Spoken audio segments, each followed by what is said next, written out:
up, and now you're all screwed up because you didn't fix them. Guess what? Now I'm only in charge of myself and my buddy, and my buddy's in charge of, the soldier.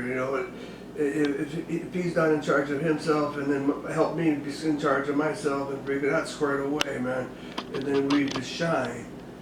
But if I can't be in charge of myself and help him be in charge of himself, and likewise that him be in charge of himself and help me be in charge of myself and following what's expected of us, you're not going to shine.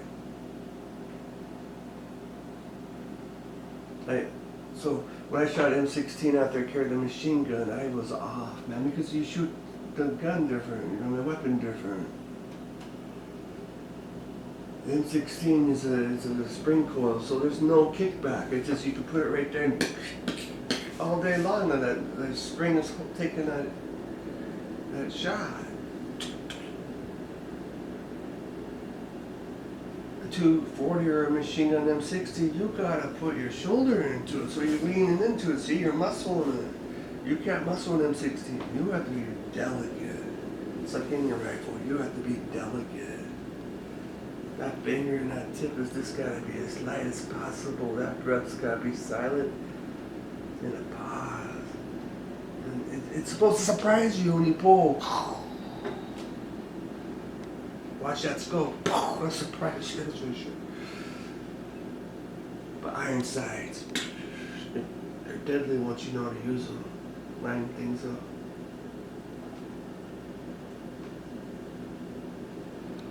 How you become deadly? And anything is by practice.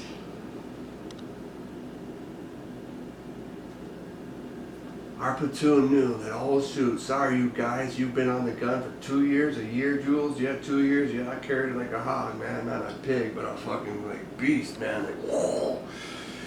Carried it, man, all night, all day. Guess what? Everybody wants to take a picture with whose gun? Your gun. So you're awfully there, bro. Take a picture with him and smile. But they didn't carry it.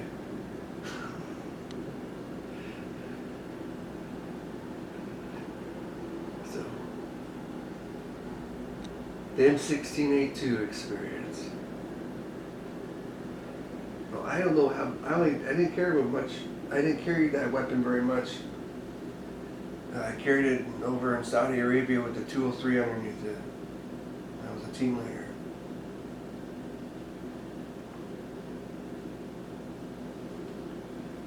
It was an experience when the teams don't work together or companies work together. That was a FUBAR mission. A lot of people got damaged that they shouldn't have been damaged mentally. Inside damage of other soldiers is the worst thing. The mind of a soldier is so easy to be damaged. A human's heart is so easy to be damaged. It's terrible. We have to do it to our own selves. Like the anthrax shots, the smallpox vaccine, all because of A2 M16. No. I joined the military because I wanted to go to art school. I had a good teacher. In the military, I had a good teacher. Quite a few of them.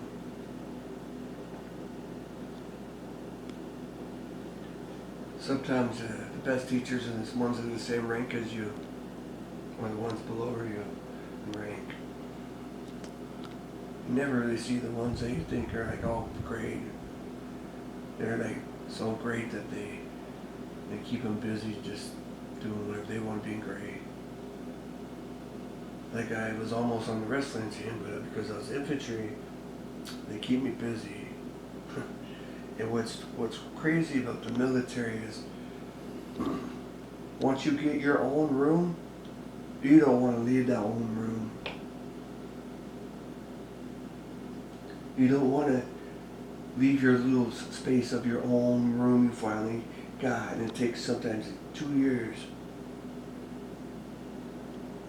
So, do you really want to leave that your own room to go be in a room with a whole bunch of other people and strangers? I personally didn't. So, I stayed put, did my time, met a lot of good guys. Because I was infantry, I wasn't around women. That was in the time there wasn't women in infantry. I find that very odd.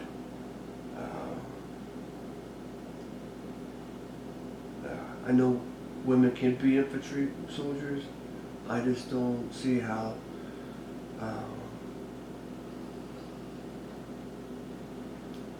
they could put the chemistry that the brain is supposed to happen during combat is stress. And I think men should stress with men and women should stress with women. It's like, so I wouldn't want to stress with a whole bunch of women in my squad. No. In it,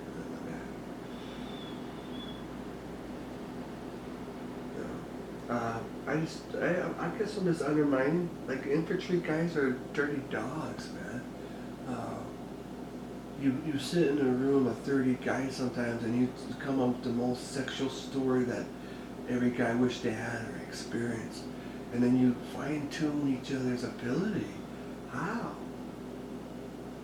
Two freaking, it's just part of, I don't know, it's like what men do. That's why man camps are bad. That's why when you get a whole bunch of guys together, that's what I'm saying. I don't think women should be with these dirty dogs. That's how I'm going to say it. That M16A2 is made for one thing, and that's killing. I remember sharing my bullets with this other sergeant in my tower. Why? Because you didn't want him to jam if you had to shoot him. Like, because it's so corroded with crap that you want. I got a fire, and I made sure I got my magazine that I shine. Yeah, you don't want dirty bullets. That's what makes your M16 dirty, right?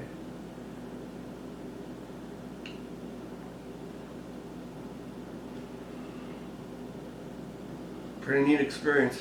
Glad it's over. Sure missed the guys I trained with, though.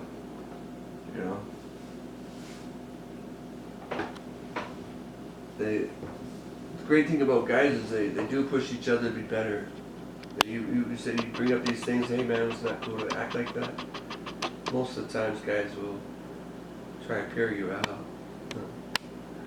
Or when you do it in a way that people respect you, a lot of them will change. But you have to respect yourself first. I'm glad I didn't kill nobody for the United States military. I'm glad I didn't see nobody die. But I know I have my issues already with my service. And for the ones who did,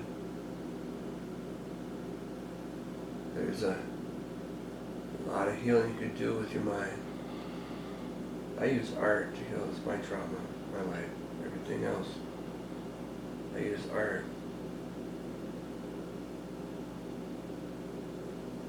I use health, exercise.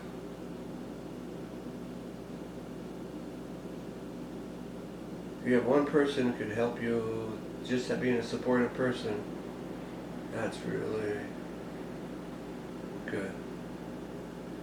Because sometimes you're not the easiest person to live with. And that's you're doing it to yourself.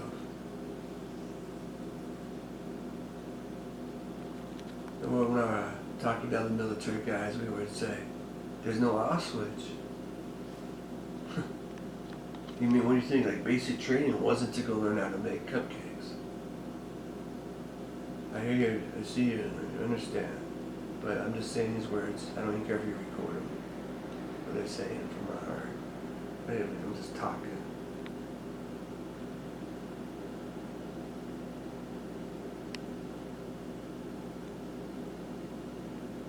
Not made.